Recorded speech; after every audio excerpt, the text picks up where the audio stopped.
Lăudați să fie Domnul! Amin! Iubiți frați și surori, prieteni ascultători, în această seară doresc ca lui Dumnezeu să fie toată gloria, toată cinstea Domnului Iisus și a Duhului Sfânt. Amin. Mă gândeam la îndemnul fratelui nostru, mă gândeam și la rugăciunea care fratele nostru ne-a îndemnat la ea să ne rugăm. Mă gândeam la cântarea cântată. A fost așa niște îndemnuri, niște sfaturi care să ne ajute pe noi să ne încredem în Dumnezeu.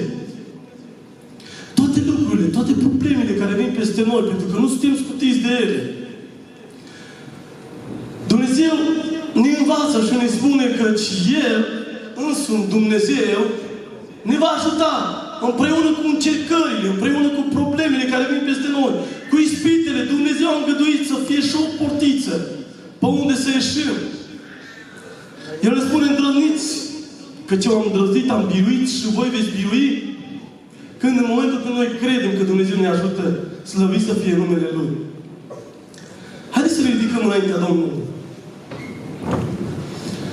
Și aș vrea să deschid cuvântul Domnului, care se găsește în Iacov, capitolul 5, versetul 13. Și aș vrea să citesc versetele acestea minunate ale Domnului Iisus Hristos, care sunt scrise pe pagina Bibliei. Și spune așa: este vreunul dintre voi în suferință să se roage? Este vreunul cu inima bună să cânte cântări de laudă? Amin? Iubiți frați și surori, în această seară vreau să vă spun câteva gânduri care să ne ajute să ne rugăm în direcția și în privința aceasta. Și dacă vă țin puțin în picioare, vă țin datorită ca să rămânem așa, să nu ne mai sculăm iarăși. Cuvântul Domnului ne spune că este vreunul dintre voi în suferință să se roage. Este vreunul cu inima bună să cânte Domnului.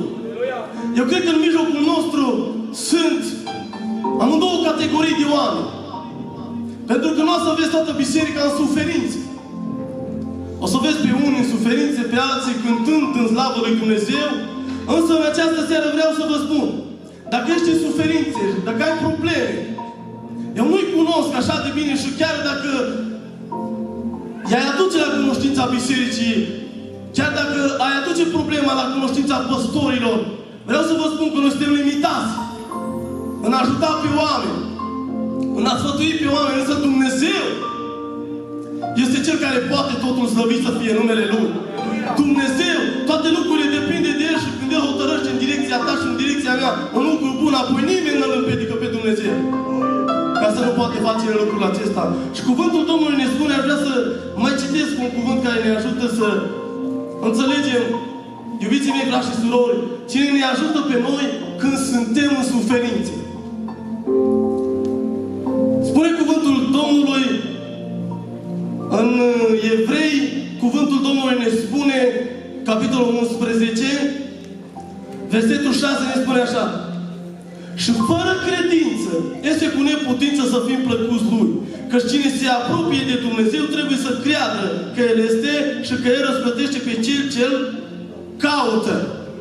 Dacă ești în suferință, primul lucru care trebuie să-l faci, trebuie să crezi că Dumnezeu este, că El există și că El răsplătește pe Cel care Îl caută, slăvit să fie Domnul. Ești în probleme, ești în suferință, caută-L pe Dumnezeu. Nu căuta la oameni, nu căuta la frați, nu căuta la cei care au bani, împrumută-mă, frate, dăm să mă duc la spital, să mă duc încolo, încoace. Nu! Dacă ai probleme, trebuie în primul rând să crezi că Dumnezeu este, că El există și că răsplătește. De aceea vrea să ne rugăm în direcția aceasta, să ne mărească Domnul credința. Căci în momentul când credem că Dumnezeu este și că există, apoi credem și în momentul când suntem în suferinți, că El vine să ne ajute. Când noi credem că Dumnezeu există, apoi când avem anumite nemulțumiri în familie, venim înaintea Domnului și spunem: Doamne, numai Tu poți să mă ajuți în privința aceasta, în problema aceasta. Când noi credem că Dumnezeu există, apoi când faci ceva pentru El, crezi că El te răsplătește. De aceea în rugăciunea aceasta m-am gândit să mă rog și să ajut biserica să ne rugăm cu toții în privința aceasta ca Dumnezeu în anul acesta, eu începând de an, să ne rugăm Domnul ca Dumnezeu să ne mărească credința. Știți că ucenicii au cerut lucrul acesta de la Domnul? Știți că ucenicii au spus, Doamne, mărește-ne credința. Știți că Domnul Iisus Hristos a spus ucenicilor că nu trebuie așa de mare credință. Credință mică. Pentru aceea credință mică care nu avem, haideți să ne rugăm Domnul ca Dumnezeu să ne umple în această seară cu credință, să credem și când credem, iubiții mei, frați și surori, spune cuvântul lui Dumnezeu că tot ce cereți prin credință, ce se întâmplă? Căpătăm, ni se va da, vom avea acel lucru